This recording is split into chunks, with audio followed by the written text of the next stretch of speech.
오늘 포도원 비유의 비밀 두 번째 시간인데요. 혹시 지난주에 말씀 전했던 거 혹시 기억하시나요? 성경이라고 하는 것은 그냥 읽어서 이해되는 것도 있지만 그 당시 배경과 상황을 우리가 살펴봐야지 더 정확하게 이해되는 것들도 있다라고 말씀을 드렸습니다. 오늘 좀 다른 예를 들어본다면 여러분, 아브라함이 누구를 낳나요? 이삭을 낳아요. 그죠? 이삭은 누구를 낳죠? 야곱. 또 형 누구죠? 에서와 야곱을 낳습니다. 그죠? 자, 그러면 하나님께서 분명히 에서와 야곱이 태어날 때 뭐라고 하셨죠? 큰 자가 작은 자를 섬기리라 라고 말씀하셨어요. 다시 말하면 이삭은 알고 있었습니다. 하나님께서 야곱을 축복하라고 하셨음에도 불구하고 왜 누구를 축복하려고 했죠? 에서를 축복하려고 했어요. 왜 그럴까요? 이해가 안 되잖아요. 하나님 분명히 말씀하셨는데 갑자기 까먹은 걸까요? 여러분, 우리가 당시 배경을 이해하면 좀 더 이 부분들을 이해하기 쉬울 수 있습니다. 이삭이 왜 그랬는지. 당시에는 이 성인식 할 때 이웃 부족의 목을 베어야지 성인이 되는 그런 문화들도 형성이 돼 있었습니다. 그 당시 최고의 남성상은 그럼 어떤 사람들일까요? 사냥꾼이나 군인 같은 사람들이 최고의 남성상을 나타내는 사람이었습니다. 자, 에서의 직업이 뭐였죠? 사냥꾼이었어요. 그죠? 최고의 남성상은 그 당시에 털이 많은 사람이었습니다. 지금도 중동 지방에는 털을 기릅니다. 중동에 선교사로 가려면 하다못해 콧수염이라도 길러야 돼요. 여러분, 자, 에서와 야곱을 한번 비교해 봅시다. 에서는 온몸의 털인데다가 또 직업이 뭐였다고요? 사냥꾼이었어요. 그죠? 자, 에서가 동네에 지나가면 지지배들이 난리예요. 뭐 에서 오빠 막 그러고 막 난리가 나는 거예요. 너무 멋있고 힘이 세고 사냥꾼이다. 에서 오빠다. 그러고 막 난리가 났었어요. 자, 그에 비해 야곱의 직업은 뭐였나요? 맨날 집에 있대요. 맨날 요리만 한대요. 여러분, 요즘에는 셰프라고 하는 직업이 각광받고 세계적인 요리사들이 남자들이 많이 있습니다. 그러나 그 당시에는요, 좀 분위기가 많이 달랐다는 거예요. 아침에 일어나면 뭐 먹을까? 이거만 요리만 하고 있어요. 또 야곱의 몸엔 털이 있나요, 없나요? 없어요. 자, 여러분, 그럼 이제 이삭 입장에서 에서와 야곱 중에 한 사람이 집안을 이끌 리더가 되어야 돼요. 자, 누가 되었으면 좋겠어요? 에서가 되었으면 좋겠는 거예요. 이삭이 이해가 돼요. 왜냐하면 에서가 되는 게 더 합리적이기 때문입니다. 여러분, 성경이라고 하는 것은 우리의 삶과 결코 동떨어져 있지 않아요.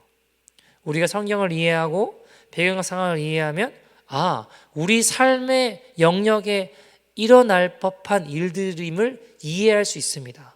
성경은 우리 삶과 절대로 떨어져 있지 않다라는 것이죠. 여러분, 그래서 제가 지난주에 당시의 어떤 개념들을 설명을 했는데 그 중에 하나가 바로 선한 눈과 악한 눈이라는 개념을 설명드렸습니다. 여러분, 본문 15절에 보면 내가 선함으로 네가 악하게 보느냐, 이 표현을 표준 세번역으로 보면 내가 후하기 때문에 그대 눈에 거슬리요 라고 표현했습니다. 이 표현은 뭐라고 했죠? 히브리적 관용구라고 말씀드렸습니다. 당시 사람들이 그때 쓰던 표현들, 눈에 관련된 용어들을 쓰는 것들을 가지고 와서 지금 예수님께서 말씀하시는 거라고 이야기 드렸어요. 자, 요즘 아이들도 관용구를 쓴다고 말씀드렸죠. 예를 제가 어떤 거 들었나요? 되게 어이없는 상황이 되면 뭐 헐 그러고 뭐 대박 뭐 이런 표현들을 쓴다라고 말씀드렸습니다.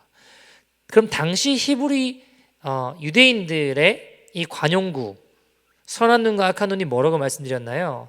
유대인들에게 선한 눈이라고 하는 건 어떤 것을 보아도 탐심이 일어나지 않는 눈, 나아가서 넓은 의미로 내 가진 것을 잘 나누는 제너러스한 것을 의미하고, 악한 눈은요, 그것을 소유하지 않으면 견딜 수 없는 무서운 탐심을 일으키는 눈, 나아가서 그 사람이 죽었으면 좋겠다, 그리고 그걸 내가 가졌으면 좋겠다 라고 하는 눈. 좀 넓게 이야기 드리면 물질에 연연하거나 인색한 것을 이야기한다라고 말씀드렸습니다. 그러니까 스팅지한 사람을 이야기할 수 있다라고 말씀드렸죠. 여러분, 자, 그럼 선한 눈과 악한 눈을 우리가 이렇게 이해를 하면 성경 말씀을 보다가 이해가 좀 안 됐는데 이해가 되는 구절들이 생기기 시작합니다. 오늘 이걸 한번 가져와서 이야기해 볼게요. 보세요.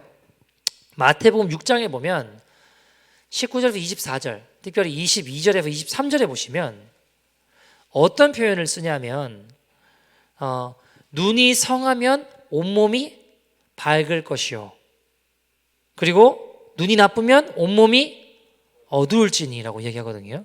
이게 무슨 말인지 잘 모르겠어요, 그냥 보면. 그죠?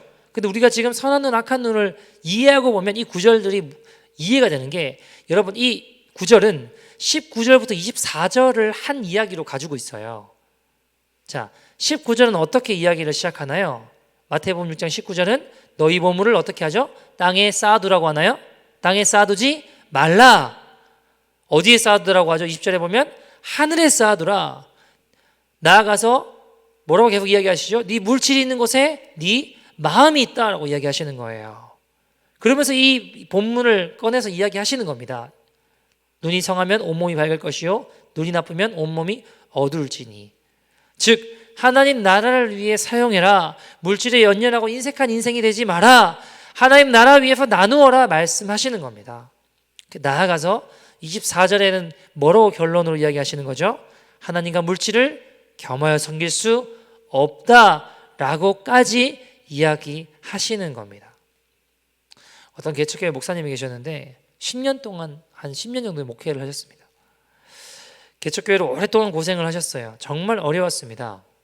교인이 늘고 교회도 새로 짓고 그렇게 하고 싶은데 이분이 10년 동안 개척교회를 하시면서 너무 고생을 이렇게 저렇게 하시다 보니까 마음 한켠에 어떤 생각이 드셨냐면 돈이 제일이다, 이 생각이 드셨대요. 돈이 있으면 땅도 사고 교회도 짓고 사람들도 많이 올 텐데 여기 상가에서 이렇게 해가지고 오니까 안 된다. 교회를 새로 지어야 된다. 교회가 부흥이 안 되는 이유는 돈이 없어서 그렇다. 여러분, 이분이 처음부터 그랬겠나요? 아니겠죠. 10년 동안 계속 고생을 많이 하시다 보니까 그런 생각이 드신 거예요. 그래서 사모님에게 청약 저축 통장을 들어라 그랬대요. 이거 들면 아파트를 분양받을 수 있는 자격이 생기거든요. 아주 비싸게 살 수 있는 아파트를 분양받으면 돈을 버는 길이 생길 것 같은 거예요. 분양받아놨다가 되팔면 그 차익으로 돈을 벌 수 있겠구나 라는 생각이 드셨대요. 또 심지어 목사님이 계신 그 주변에 인근 지역에 큰 도시가 들어온다라는 소문이 들리기 시작합니다. 근데 아니나 다를까 얼마 안 가서 정말 신도시가 들어온다고 발표가 났어요. 땅값이 엄청 올랐습니다. 자, 부동산 열풍에 막 난리가 났습니다. 근데 문제가 생기는데 뭐가 문제가 생기냐? 목사님이 주야로 하나님 말씀 묵상하는 게 아니라 부동산만 자꾸 묵상하는 거예요. 이게 나중에 얼마나 심각해지냐면 목사님 스스로가 큰일 났다 생각이 드셨대요. 왜냐하면 주일에 설교를 하던 중에도 부동산 생각이 나더라는 거예요. 어디에 땅 사놓으면 얼마 오를까? 언제 오를까? 또 팔고 어디를 사야 될까? 여러분, 영적인 것은 흘러갑니다. 목사님뿐만 아니라 교인들도 어떻게 되는 거예요? 청약 저축 통장 사고 막 난리가 난 거예요. 보니까 어느 날 주님의 책망이 들리기 시작합니다. 너 나를 믿냐? 돈을 믿냐? 아주 전국을 콱 찌르시더래요. 너 교회 부흥 시키는데 교회 부흥 하나님이 시키는 거예요? 돈이 시켜주는 거예요? 근데 목사님은 하나님이 하는 것은 원칙이고 실제로는 돈이 있어야 교회가 부흥된다 라고 생각하고 있더라는 겁니다. 그래서 청약 저축 통장에 모든 소망을 걸고 그 생각만 하고 살아가는 거죠. 하나님께서 너 청약 저축 통장을 해지해라 그런 마음을 주시는데 그때부터 이 목사님이 믿음의 싸움을 하는 겁니다. 주님, 꼭 해지해야 됩니까? 이제 알겠습니다. 죄송합니다. 정신 차리고 하나님만 믿을게요. 청약 저축 통장 해지하지 말고 나중에 이렇게 또 분양받고 이렇게 되면 이런 방법으로 하나님 사용하실 수도 있는 거 아닙니까? 주님께서 너 정말 나를 믿는다면 청약 저축 통장 해지해라. 뭐 방법이 있나요? 그래서 이제 은행으로 가셨대요, 이 목사님이. 근데 사람들이 너무 많은 거예요. 다 뭐하러 왔을까요? 청약저축통장 들러온 사람들입니다. 그 사람이 너무 많으니까 기다리다가 이게 해지하려면 너무 많은 시간이 걸리니까 야, 이거 오늘 사람이 너무 많다. 다음에 와야겠다 하고 돌아오셨대요. 그 다음 날 오니까 사람이 그럼 적을까요? 또 많이 있죠. 그러니까 몇 번을 그렇게 왔다 갔다 하셨대요. 주님께서 도무지 이렇게 하면 안 되겠다 싶으셨는지 너 예배 시간에 교인들 앞에서 공개 자백해라. 너 이러다가 평생 못한다 그러시더래요. 그러니까 목사님이 너무 당황스럽지만 어쩔 수 있나요? 그래서 설교 시간에 교인들 앞에서 이야기하시는 거예요. 내가 그동안 교회가 부흥이 안 되는 이유가 예배당 건물이 없어서 그렇다고 생각했습니다. 그래서 예배당 건물을 어떻게 마련할 수 있을까? 돈이 있어야 되는데 돈을 좀 마련하려고 하니까 청약저축통장을 마련하게 되고, 우리 주변에 신도시가 들어선다고 하는데 부동산 생각, 부동산 시세가 어떻게 되고, 계속 그 생각만 제가 했다고. 주야로 하나님 말씀 묵상하는 게 아니라 주야로 부동산만 묵상하고 살았습니다. 거의 뭐 부동산 전문가 수준이 된 것 같습니다. 제가 부끄러니 이야기를 하는 것은 하나님께서 저를 책망하셨기 때문입니다. 저는 오늘 여러분에게 고백하고 청약저축통장을 해지하겠습니다. 이제부터 돈을 믿지 않고 하나님만을 믿겠습니다. 그동안 몇 번 은행에 왔다 갔다 했지만 결국 못했습니다. 여러분에게 공개적으로 자백하고 통장을 해지하겠습니다. 자, 여러분 이제는 안 할 수 없죠, 그죠? 해지 안 할 수 없잖아요. 은행에 갔습니다. 사람들이 어마어마하게 막 우글우글대고 있어요. 다 뭐하러 온 사람들이에요? 청약저축통장 만들러 온 사람들입니다. 신도시 분양 받으려고. 이거 만들어야 되니까 다 개설하러 온 거예요. 자, 근데 이 목사님은요, 해지하러 온 거잖아요. 혼자 해지하러 왔습니다. 차례가 되었어요. 그래서 어떻게 도와드릴까요? 하니까 청약저축통장을 해지하러 왔습니다. 직원이 눈이 동그래져가지고 아니 이걸 왜요? 이거 왜 해지하세요? 그러니까 목사님 갑자기 할 말이 없으시더래요. 고민을 하다가 이야기를 했던 게 갑자기 자기도 모르게 툭 튀어나왔던 말이 큰 집이 하나 생겼습니다. 그러고 해지를 하셨대요. 여러분 무슨 집이 생긴가요? 하늘나라 큰 집이요. 사랑하는 여러분 돈보다 예수님 좋으십니까? 돈보다 예수님을 정말 의지하십니까? 오죽하였으면 우리 주님이 돈을 하나님과 비교해서 돈과 하나님을 겸하여 섬기지 마라 라고 하실까요? 여러분, 이 목사님은 돈과 하나님을 저울질하는 믿음이었습니다. 아니, 엄밀하게 말하면 하나님보다 돈을 의지했습니다. 여러분, 우리의 삶은 결코 믿음과 분리되어 있지 않습니다. 사람들은 자꾸 신앙과 삶이 따로 되어 있다고 생각하는데 절대 그렇지 않습니다. 우리의 눈이 가리워져 나쁜 눈이 돼서 어느새 주님이 보이지 않는 것입니다. 자, 오늘은 거기서 나아가서 16절 말씀 같이 한번 읽어볼까요? 16절 말씀입니다. 같이 읽어보죠. 시작. 이와 같이 나중된 자로서 먼저 되고 먼저 된 자로서 나중 되리라. 아멘. 여러분, 자, 이게 무슨 말일까요? 여러분, 오늘 본문을 가만히 보시면 마지막에 이 구절이 있고 본문 바로 앞절에, 그러니까 19장 30절에 보면 20장 1절 시작하기 전에 19장 30절에 보면 뭔가 오늘 이야기를 감싸고 있는 문장이 반복되고 있음을 우리가 알 수 있습니다. 자, 19장 30절로 가볼까요? 같이 한번 읽어볼까요? 시작. 그러나 먼저 된 자로서 나중되고 나중된 자로서 먼저 될 자가 많으리라. 자, 그리고 우리가 방금 읽은 본문 20장 1절부터 16절 마지막에 뭐라고 이야기하시는 거죠? 다시 이와 같이 나중된 자로서 먼저 되고 먼저 된 자로서 나중되리라. 자, 그러면 오늘 본문 포도원 비유는 이 두 말씀 사이에 똑같이 반복되고 있는 두 말씀 사이에 샌드위치 구조로 이루어져 있음을 알 수 있습니다. 그러면 오케이, 그렇구나 라고 생각해 볼 수 있는데, 그럼 이 말씀 자체가 이해가 지금 안 돼요. 상황이. 왜요? 나중된 자가 먼저 되고 먼저 된 자가 나중된다고 하셨는데, 자, 오늘 포도원 비유에 보면 처음 온 자나 마지막에 온 자나 다 어때요? 모두 똑같잖아요. 처음 새벽 6시에 와서 12시간 일한 사람이나 오후 5시에 와서 1시간 늦은막하게 1시간 일한 사람이나 다 똑같이 한 데나리온 받았지 않습니까? 그런데 처음 된 자가 나중되고 나중된 자가 처음 된다. 이해가 안 돼요. 여러분, 제가 지난주에 이 본문은 1절 말씀부터 살펴보면 천국 비유라고 말씀드렸습니다. 그죠? 하나님 나라 이야기라고 말씀을 드렸습니다.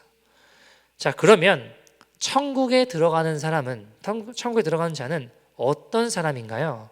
어떤 사람이 천국에 들어가나요? 수많은 무리가 천국에 들어가나요? 예수님 따르는 제자들이 천국에 들어가나요? 여러분, 예수님 말씀 들었지만 결국에는 십자가까지는 따르지 않는 수많은 무리가 천국에 가나요?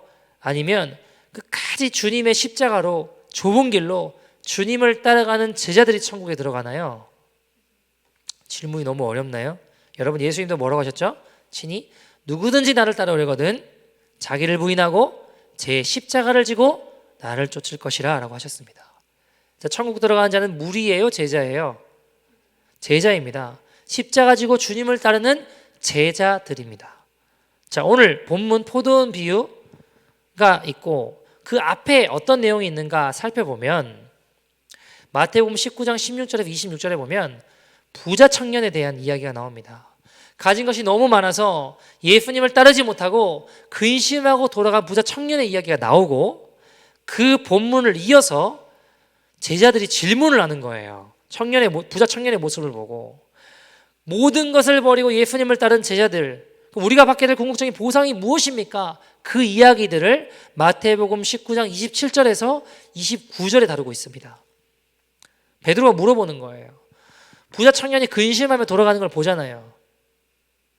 주님, 그러면 우리는 모든 것을 버리고 주님을 따라왔는데 우리는 무엇을 얻습니까? 라고 물어보는 거예요. 그러니까 주님이 뭐라고 하시죠? 내가 진실로 진실로 너희에게 이야기한다. 한번 읽어볼까요? 마태복음 19장 27절에서 29절입니다. 같이 한번 살펴볼까요? 마태복음 19장 27절에서 29절 말씀 같이 읽어보죠. 시작. 이에 베드로가 대답하여 이르되 보소서 우리가 모든 것을 버리고 주를 따라 싸운데 그런즉 우리가 무엇을 얻으리이까? 예수께서 이르시되 내가 진실로 너희에게 이르노니 세상을 새롭게 되어 인자가 자기 영광의 보좌에 앉을 때에 나를 따르는 너희도 12보좌에 앉아 이스라엘 12지파를 심판하리라. 또 내 이름을 위하여 집이나 형제나 자매나 부모나 자식이나 전토를 벌인 자마다 여러 배를 받고 또 영생을 상속하리라. 아멘. 자, 여러분, 무슨 이야기인가요? 베드로가 물어봐요. 부자 청년이 근심하며 돌아가는 걸 봤잖아요. 주님, 우리는 모든 것을 버리고 주님을 쫓아왔는데 우리는 무엇을 얻게 됩니까? 그러니까 주님이 뭐라고 하시는 거예요? 내가 진실로 너에게 이야기한다. 내가 영광의 보좌에 앉을 때에 너희도 내 옆에 서 있을 거야. 내 이름을 위하여 집이나 형제나 자매나 부모나 자식이나 전토, 땅, 재산을 버린 자마다 100배를 받고 또 영생을 얻을 것이다. 그 보상의 약속을 듣게 됩니다. 받아요. 자, 그리고 오늘 본문 포도원 비유가 등장을 하고요. 그 다음에 어떤 이야기가 등장할까요? 20장 마태복음 20장 17절에서 19절 말씀. 어떤 이야기를 하시나요? 같이 한번 읽어볼까요? 마태복음 20장 17절에서 19절 말씀 같이 한번 읽어보죠. 시작. 예수께서 예루살렘으로 올라가려 하실 때에 12제자를 따로 데리고 길에서 이르시되 보라 우리가 예루살렘으로 올라가노니 인자가 대제사장들과 서기관들에게 넘겨짐에 그들이 죽이기로 결의하고 이방인들에게 넘겨주어 그를 조롱하여 채찍질하며 십자가에 못 박게 할 것이나 제3일에 살아나리라. 자, 여러분, 예수님 어떤 이야기를 하시는 거죠? 포도원 비유 다음에 바로 이어서 하시는 이야기가 뭐냐? 예수님께서 예루살렘으로 들어가시는 그것이 바로 십자가의 고난과 죽음을 겪게 될 것이라는 것을 이야기하고 계십니다. 다시 말해 오늘 포도원 비유를 놓고 가운데 있으면 그 앞에는 뭐가 있어요? 주님을 따르는 자들에 대한 보상과 그 다음에 뭐가 나오는 거죠? 십자가 고난 예고 사이에 위치해 있는 것이 포도원 비유입니다. 정리해보면 제자들이 받을 보상의 약속과 포도원 비유, 그 다음에 예수님이 당할 십자가 고난 예고로 이어지게 되어 있습니다. 자, 이것이 무엇을 의미할까요? 여러분, 주님을 따르기로 결단했던 제자들은 보상의 약속을 받고 너무 신나했어요. 그래서 성경에 보면 서로 막 예수님 옆에서 한 자리 하겠다고, 좌의정 되겠다고, 우의정 되겠다고, 한 자리 하겠다고 서로 싸우는 장면들이 성경에 나와요. 그들에겐 지금 어떤 생각이 있냐면 예수님께서 예루살렘에 입성해서 승리의 함성과 환호를 듣는 그것이 곧 뭐라고 생각하는 거예요? 내가 이제 꽃길이 펼쳐진다라고 생각하고 있는 거예요. 그 보상의 약속이 주어지는 시간이 예수님께서 예루살렘 입성하시면서 승리의 입성이 다가오는 그 순간이라고 생각하고 있는 거예요. 근데 예수님은 어떠세요? 예루살렘 입성이 승리의 입성이 아니라 십자가 고난의 입성이 될 것이다 라고 예고하시는 겁니다. 여러분, 십자가를 통과하지 않으면 부활의 영광은 있을 수 없습니다. 지금 예수님께서 약속하신 보상은 예루살렘에서 당하게 될 십자가 고난을 통과하여야 주어지는 것입니다. 따라서 제자들에게 지금 당장 해야 될 일은 뭘까요? 예수님과 함께 고난받는 거예요. 정리하면 오늘 보면 포도원 비유라고 하는 건 예수님의 약속된 보상과 예고된 고난 가운데 갈팡질팡한 제자들을 준비시키기 위해서 예수님께서 포도원 비유를 말씀하신 겁니다. 자, 사건을 한번 재구성해 보겠습니다. 부자 청년 이야기부터 생각해 보면 Eternal Life, 영생을 얻고자 부자 청년이 예수님께 나와왔습니다. 근데 결국 무거운 마음을 안고 예수님을 떠나갑니다. 예수님께서 부자 청년에게 너 영생 얻으려면 네 가진 소유를 다 팔아 가난한 자들에게 나눠줘. 그러니까 이 부자 청년 입장에서는 청천벽력 같은 말씀을 듣게 되는 겁니다. 근데 옆에 있던 제자들도 좀 당황스러운 거예요. 왜요? 제자들은 모든 것을 버리고 예수님을 쫓아왔거든요. 그럼 우린 진작에 영생을 받았어야 되는 거 아닌가? 이런 생각이 드는 거예요. 근데 가만히 보니까 자기네들은 아무것도 받은 게 없는 것 같아요, 아직. 그러니까 예수님께 너무 궁금하니까 여쭤보고는 싶은데 차마 말은 못하고 쭈삣쭈삣대고 있으니까 또 우리의 그 성질이 급하신 우리 형님, 베드로 형님께서 가만히 있지 못하고 또 이야기를 하는 거죠. 예수님, 그러면 우린 모든 것을 버리고 주님을 따라왔는데 우리가 받게 될 영생의 보상이 구체적으로 뭡니까? 그러니까 예수님께서 내가 영광의 보좌에 앉게 될 때에 너희도 12보좌에 앉아서 이스라엘 12지파를 심판할 거야 라고 하니까 제자들이 속으로 너무 좋은 거예요. 너무 티는 못 내고 너무 좋아가지고 드디어 우리가 이제 예수님 따르는 거 해볼 만한 일이다. 역시 올인하고 주님을 따르는 거 해볼 만한 일이야. 그리고 좋아하는 거예요. 근데 갑자기 주님이 아리송한 말씀을 하세요. 근데 먼저 된 자로서 나중되고 나중된 자로서 먼저 될 거야. 제자들은 무슨 말씀인지 몰라요. 예수님이 갈릴리에서 예루살렘을 향해 출발할 때부터 이미 2차례나 제자들에게 앞으로 다가올 십자가 고난에 대해서 말씀하셨어요.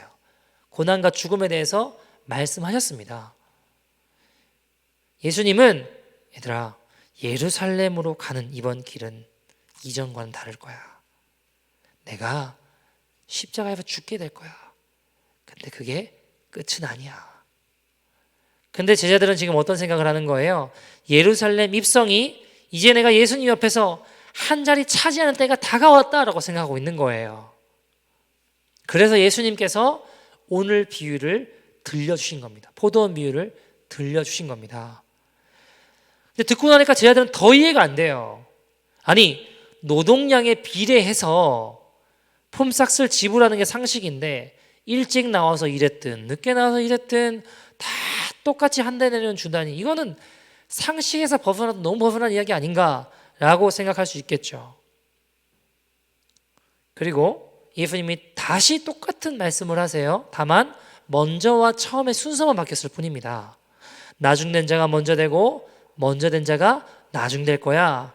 그러니까 제자들이 도저히 곰곰이 생각하다가 이해가 안 돼요. 예수님 찾아와요. 예수님, 이게 도대체 무슨 말씀입니까? 예수님께서 대답은 안 하시고 역질문을 하시는 거예요. 얘들아, 만약에 포도원 주인이 품꾼들을 향해서 내일도 아침 일찍부터 포도원에 와서 일해라 라고 했다고 치자. 그럼 어떻게 될 것 같냐?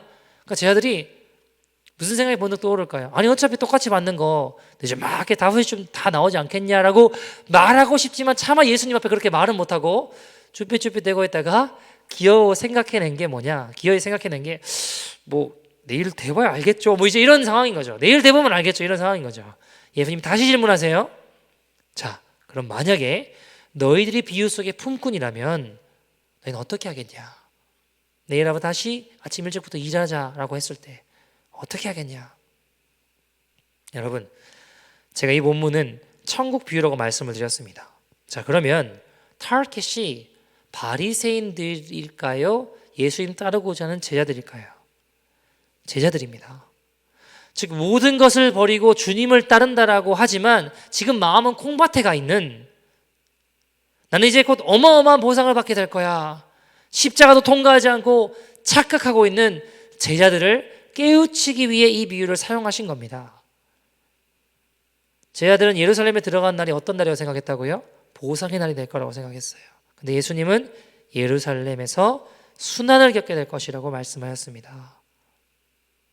여러분, 비유는 제자들에게 주어진 보상의 약속이 십자가 고난을 통과한 이후에 주어질 것이며, 더불어 그러면 지금 당장 제자들에게 주어진 보상이라고 할 수 있는 것은 뭘까요? 예수님과 함께 고난을 받는 거예요.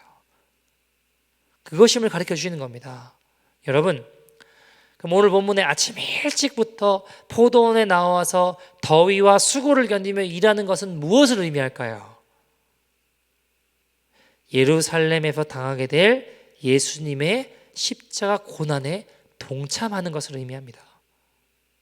왜요? 여러분, 예수님 질문이 뭐였나요? 자, 그럼 누가 먼저 나와 함께 십자가 고난에 동참하겠느냐라는 것입니다. 기쁜 마음으로 기꺼이 누가 먼저 나의 십자가 고난에 아침 일찍부터 가장 먼저 동참하겠냐, 이렇게 물어보시는 거예요. 여러분, 포도원에 일하는 건 예수님 십자가 고난에 동참하는 것을 의미합니다. 왜냐하면 예수님이 예루살렘에 입성하셔서 제자들에게 줄 수 있는 보상이 뭐가 있나요? 십자가 고난밖에 아무것도 없어요. 품꾼들 모두가 한 데나리온 받은 것처럼 주님을 따르는 모든 제자들에게 주님은 빠짐없이 똑같이 십자가가 주어진다라는 것입니다. 즉 이 이야기는 십자가로 우리를 초청하시는 거예요. 너희들 가운데 누가 먼저 나의 고난에 동참하겠냐? 너희가 여기까지 나를 따라왔듯이 예루살렘에서도 나를 따르고 내 곁을 지켜주겠니? 라고 말씀하시는 거예요. 제자들이 갑자기 숙연해져요. 아무 대답이 없어요. 들떠있던 마음들이 온데간데 없어요. 근데 아마 또 그때 그 질문 앞에 다들 침묵하니까 우리 또 성질 급하신 베드로 형님이 나서서 이야기하셨겠죠. 주여, 다른 이들은 몰라도 저는 주님 곁을 지키겠습니다. 다른 사람이 다 주를 버려도 저는 죽기까지 주를 따르겠습니다 라고 이야기했을 것 같아요. 여러분, 그러나 그렇게 호언장담했지만 우리는 다 알고 있어요. 예수님이 십자가 고난의 현장으로 가실 때 제자들은 다 하나도 빠짐없이 전부 도망갔습니다. 예수님 곁을 지킨 제자는 아무도 없었습니다. 그러나 여러분, 그것이 끝이 아니었습니다. 우리가 아시는 대로 부활의 주님을 만나고 그들은 주님이 보여주신 십자가 길을 가장 영광스럽게 끝까지 걸어갔습니다. 온 세상을 변화시키는 하나님의 사람들이 되었습니다. 자, 여러분, 그때 제자들 머릿속에 떠오른 말씀이 있지 않을까요? 먼저 된 자가 나중되고 나중된 자가 먼저 되리라. 맞아, 그래, 내가 주님 따르겠다고 큰 소리 쳤던 인생이었지. 예수님 제자라고 옆에서 먼저 된 자라고 걸어간다라고 생각하던 인생이었지. 그러나 결국 주님을 가장 가까이서 배신하는 인생이 되었지. 그러나 나의 가장 나중된 자 같은 끝나버린 나의 인생에 그러나 주님께서 다시 십자가로 초청해 주셨지. 그래서 오늘 내가 은혜의 길을 걷고 있구나. 나중된 자 같은 끝나버린 나의 인생을 주님은 가장 귀한 인생으로 사용해 주시는 거구나. 나중된 자 같은 나를 가장 귀한 인생으로 사용해 주시는 거구나. 이 말씀의 의미가 깨달아지지 않았을까요? 사랑하는 여러분, 발칸반도의 장미들은 다른 장미들과 비교할 수 없을 만큼 최고의 향기를 가지고 있다고 합니다. 제임스 크릴맨이라는 사람이 발칸반도에 가서 그것을 재배하고 채취하는 과정을 유심히 관찰하고 연구하기 시작했습니다. 재미있는 사실 하나 발견하는데 이들이 발칸반도에 있는 세계 최고의 향기를 낸다는 이 장미의 향을 채취할 때는 가장 어두운 때, 가장 캄캄한 때 새벽 1시에서 2시에 이 장미의 향을 채취하는 거예요. 처음에는 그냥 미신인 줄 알았어요. 근데 연구를 해보니까 과학적으로 낮의 장미의 향기는 40%가 감소한다고 합니다. 즉 발칸반도의 세계 최고의 장미는 가장 어두울 때만 비로소 최고의 향기를 뿜어내는 것입니다. 사랑하는 여러분, 하나님 앞에 아름다운 향기를 뿜으며 사는 사람들을 보면 자주 고통하고 씨름하는 인생의 어두운 밤을 걸어갑니다. 그 칠흑 같은 어두움 가운데 한 줄기의 빛 되시는 주님을 경험하고 위로부터 오는 능력을 경험하고 그렇구나. 정말 하나님은 원더풀하시구나. 최고의 향기를 맺게 됩니다. 사랑하는 여러분, 때론 우리 인생이요 가장 어두운 것 같은 가장 나중된 자 같은 모습일 때가 있습니다. 저도 그래요.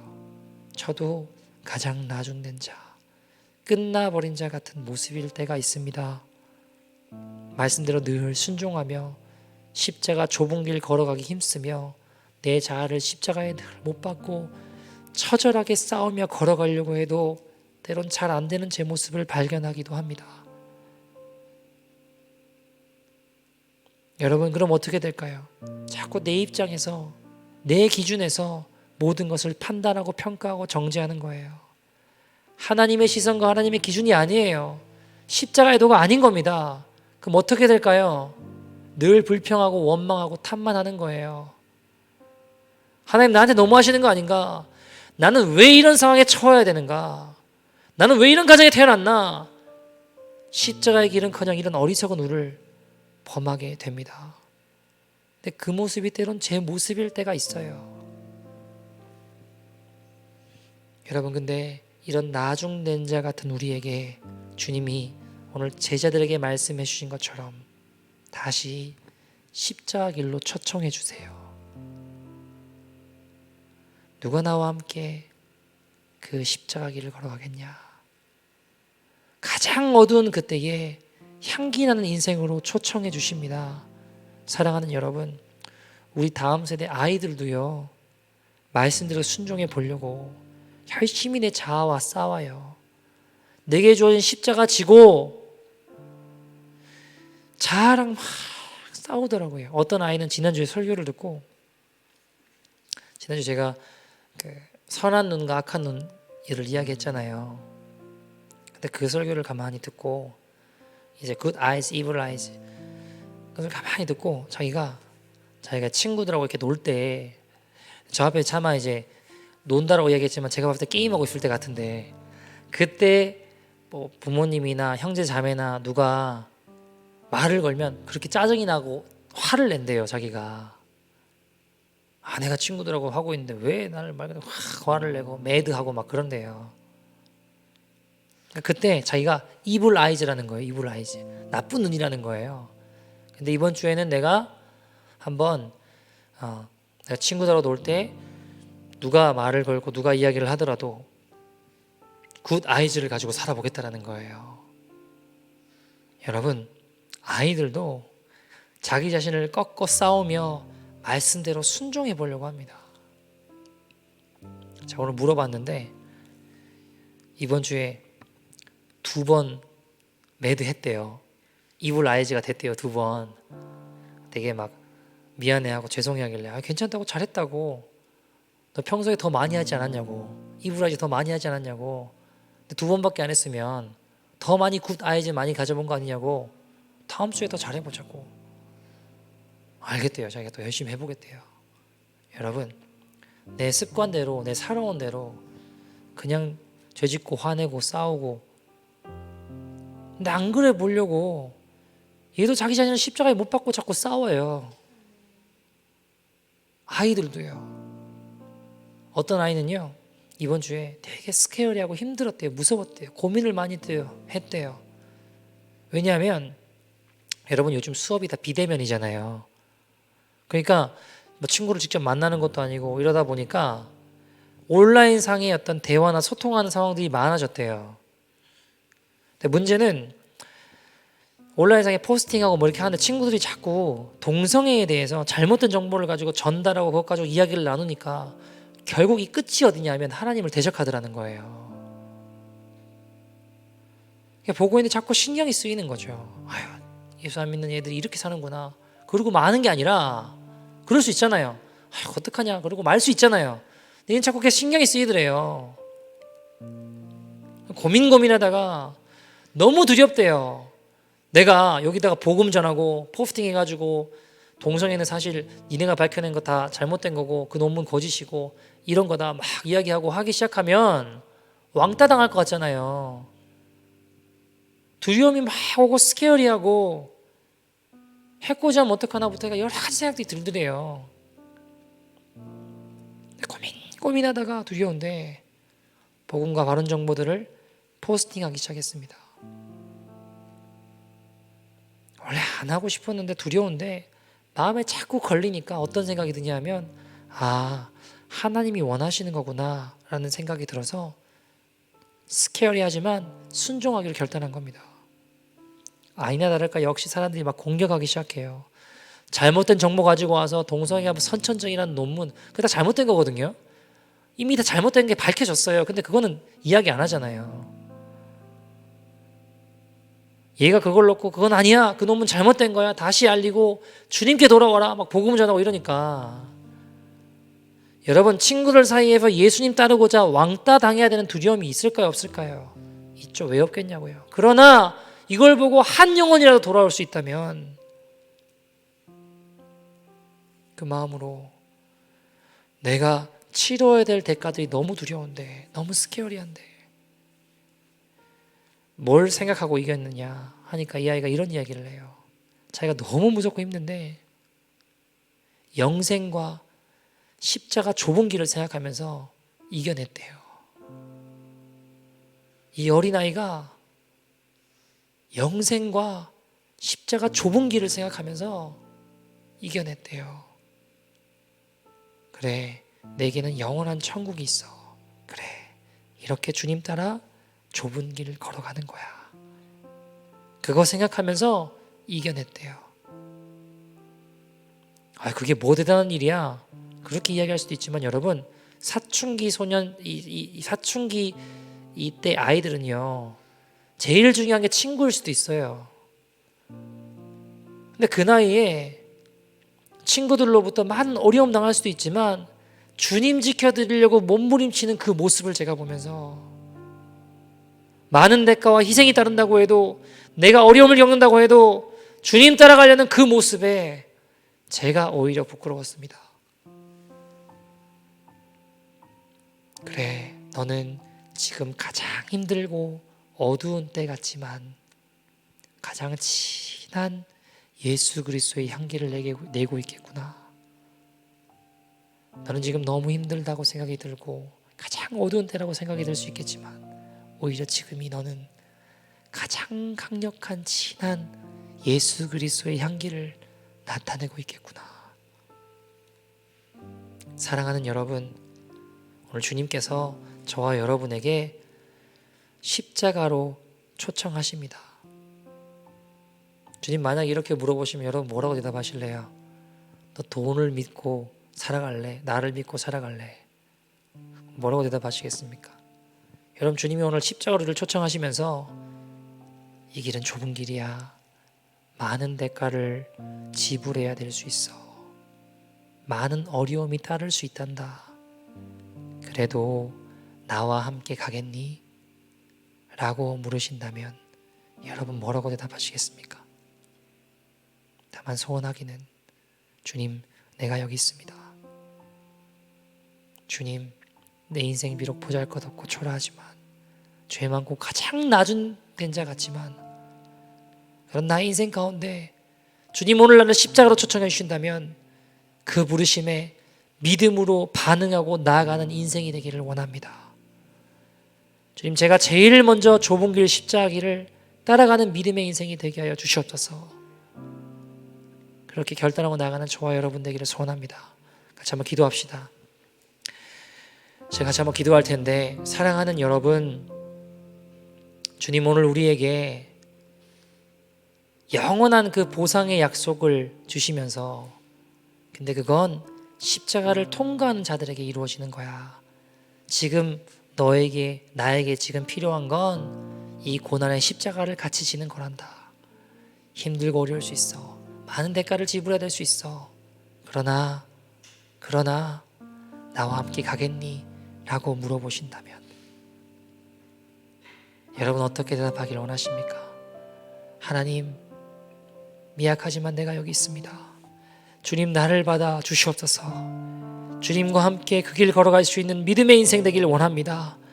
주님, 믿음으로 반응하지 못했던 나의 삶을 용서하여 주시고, 하나님, 가장 어두운 때 같은 나의 인생이지만 이 시간들이 가장 강력한 예수 그리스도의 향기를 나타낼 수 있는 믿음의 인생이 되게 하여 주시옵소서. 두렵고 힘들고 어려울 수 있지만 우리 주님과 함께라면 승리할 수 있습니다. 우리 주님과 함께라면 이 마지막 때의 고난들 헤쳐나갈 수 있습니다. 우리 주님 함께 하신다면 승리할 수 있습니다. 주님, 십자가를 달게 짊어지고 고난의 때를 통과하는 믿음의 인생 되게 하여 주시옵소서. 제 결단한 심령과 마음으로 우리 주의 이름 부르고 동서로 기도합니다. 주여.